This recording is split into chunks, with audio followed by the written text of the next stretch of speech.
Power of attorney দিয়ে কি জমি বা বাড়ি কেনা সম্ভব? এই প্রশ্নের উত্তর জানা খুবই জরুরি, কারণ এই বিষয়ে ভুল ধারণার কারণে অনেক মানুষ আইনি সমস্যায় পড়েছেন। ধরুন, কোনো ব্যক্তি আপনাকে বললেন যে তার কাছে একটি সম্পত্তির পাওয়ার অফ অ্যাটর্নি আছে এবং তিনি সেই সম্পত্তি বিক্রি করতে চান। তাহলে কি আপনি নিশ্চিন্তে সেই সম্পত্তি কিনে নিতে পারবেন?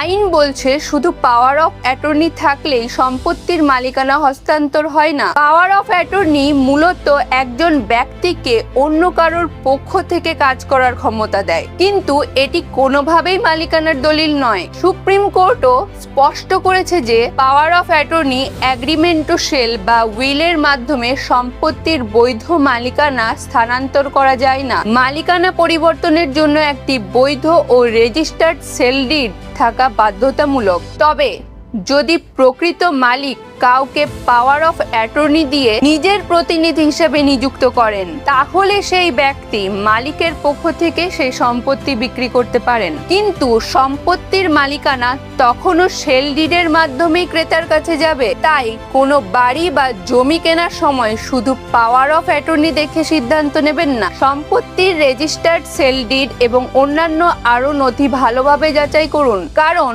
একটি ছোট ভুল ভবিষ্যতে একটি বড় আইনি সমস্যার কারণ হতে পারে। মনে রাখবেন, পাওয়ার অফ অ্যাটর্নি কাউকে প্রতিনিধিত্ব করার অধিকার দেয়, কিন্তু সম্পত্তির মালিকানা দেয় না।